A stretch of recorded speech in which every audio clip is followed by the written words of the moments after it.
Good morning everyone, welcome to our YouTube channel Hindi medical classes.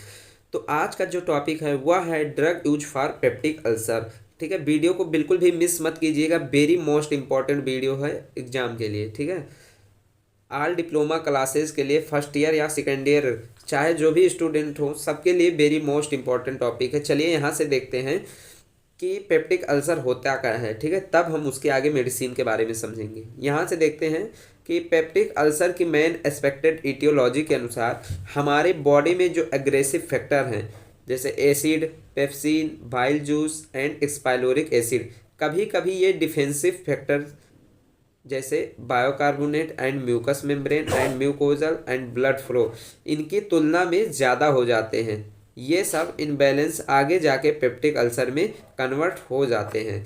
ठीक है, साफ साफ अगर हम बताएं तो जो पेप्टिक अल्सर होता है वो क्या होता है, हमारी बॉडी में डिफेंसिव फैक्टर से एग्रेसिव फैक्टर कभी कभी ज़्यादा हो जाते हैं, जिसके कारण से पेप्टिक अल्सर का निर्माण हो जाता है। ठीक है, अब जैसे एग्रेसिव फैक्टर में अभी हम आपको बताए हैं क्या क्या हो सकते हैं। एसिड हो सकता है आपका, पेप्सिन हो सकता है, बाइल जूस होता है और एक्सपायलोरिक एसिड होता है। और डिफेंसिव फैक्टर में क्या क्या आता है, बायोकार्बोनेट एंड म्यूकस मेम्ब्रेन और ब्लड फ्लो, ये सब डिफेंसिव फैक्टर हैं। आगे यहाँ से समझते हैं क्या है।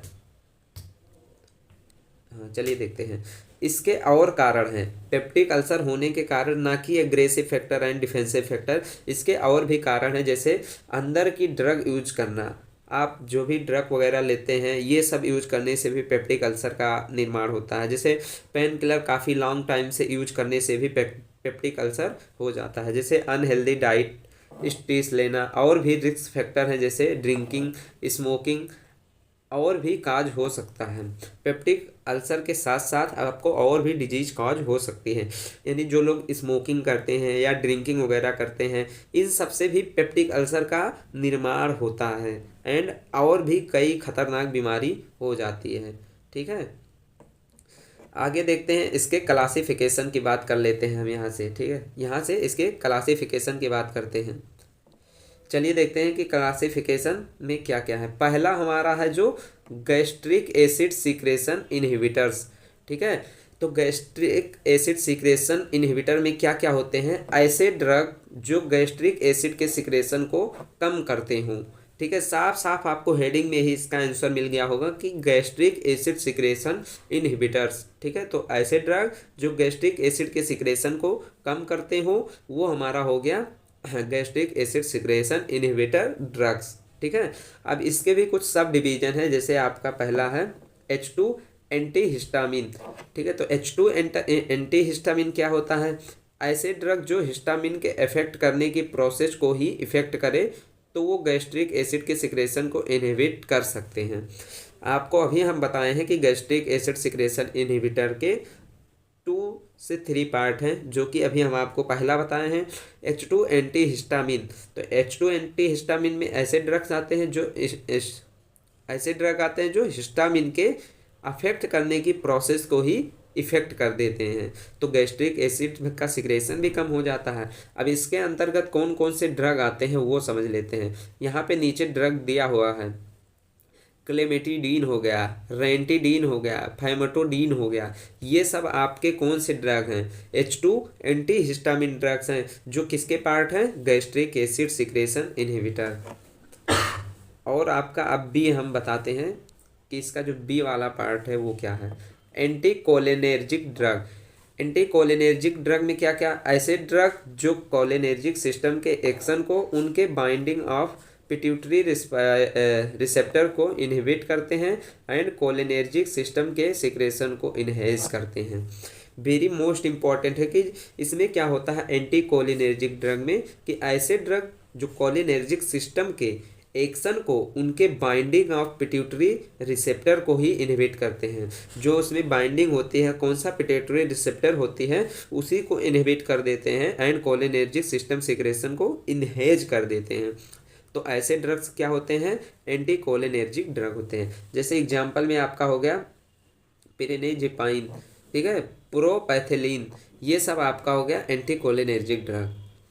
अगला इसका है 4 पॉइंट में था, यानी कि यहाँ से देखते हैं proton pump inhibitor. Proton pump inhibitor में कौन से ड्रग आते हैं? ऐसे ड्रग जो प्रोटॉन पंप को इनहिबिट कर दें। आगे भी हम फार्माकोलॉजी का जो भी क्लास चला है उसमें अभी आपको बताए हैं कि जो प्रोटॉन पंप का यानी पीपीआई ड्रग का जो मेन फंक्शन है वो प्रोटॉन पंप को इनहिबिट करना।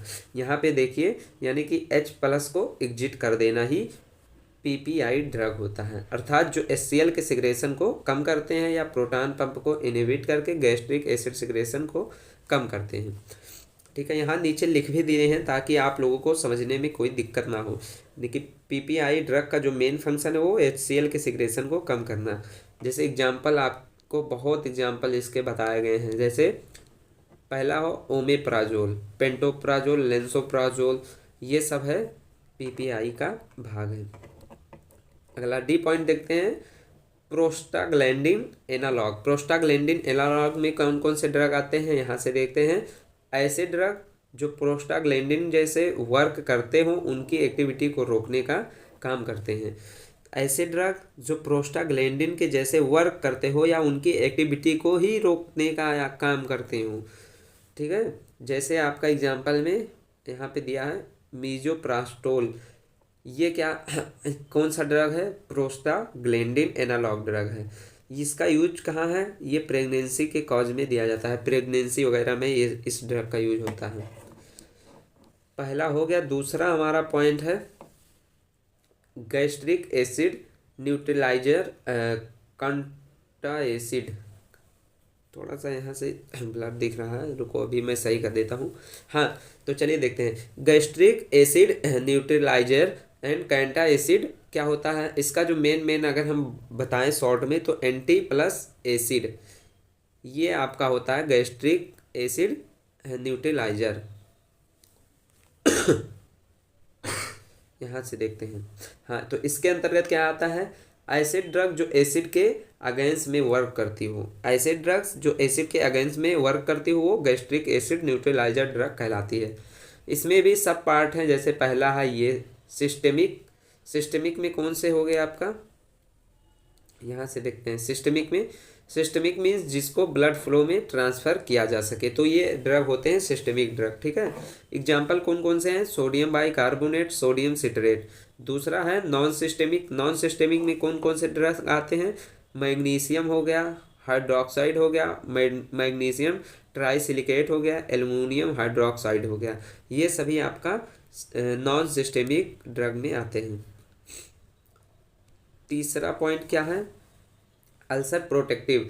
ऐसे ड्रग जो अल्सर को प्रोटेक्ट करते हों, तो ऐसे ड्रग जो अल्सर को प्रिवेंट करते हैं अर्थात अल्सर को और ज़्यादा पेन होने से बचाते हैं, अल्सर के ऊपर एक पॉलीमर की कोटिंग करके प्रोटेक्टिव लेयर बनाने वाले ड्रग होते हैं। ठीक है, तो अल्सर प्रोटेक्टिव में ऐसे ड्रग होते हैं जो अल्सर को और पेन किलर होने से बचाते हैं, यानी कि काफ़ी हद तक आपको पेन होने नहीं देते हैं। तो ये ड्रग क्या होते हैं? अल्सर प्रोटेक्टिव ड्रग कहलाते हैं। एग्जाम्पल जैसे क्या हो गया?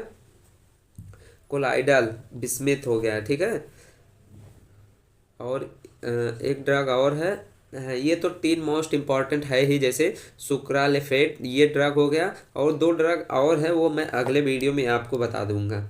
चौथा नंबर है anti H pyloric drugs. Anti H pyloric drug कौन कौन से ड्रग होते हैं? कितने ड्रग इसके अंतर्गत आते हैं? तो एंटी एच पाइलोरिक ड्रग को हम समझ लेते हैं। ऐसे ड्रग जो एच पाइलोरिक इन्फेक्शन की वजह से अल्सर अमोनिया बना हुआ है उनको कम करते हैं। इसका मेन कारण क्या है? तो इसका जो मेन कारण है ये क्या होता है, जो एच पाइलोरिक इन्फेक्शन की वजह से अल्सर बना हुआ है या अमोनिया बना हुआ है उनको कम करते हैं। जैसे आपका एग्जांपल में कौन कौन से ड्रग्स हो गए? एमॉक्सिसिलिन हो गया, क्लिथ्रोमाइसिन हो गया, मेट्रोनिडाजोल हो गया, टेट्रासाइक्लिन हो गया, ये सब एंटी एच पाइलोरिक ड्रग्स हैं। तो आज का टॉपिक यहीं तक था। ठीक है, तो आई होप कि आप लोगों को समझ में आ गया होगा। अगर वीडियो कहीं भी कोई भी कॉन्सेप्ट ना समझ में आया हो तो कमेंट में ज़रूर बताइएगा, हम उसको दोबारा से रिवाइज करा देंगे ताकि आप लोगों को अच्छे से समझ में आ जाए। ठीक है, तो एक टॉपिक पर वीडियो आपको मिलती रहेगी। वीडियो को ज़्यादा से ज़्यादा शेयर कीजिए। मिलते हैं अगले वीडियो में, तब तक के लिए बाय बाय, टेक।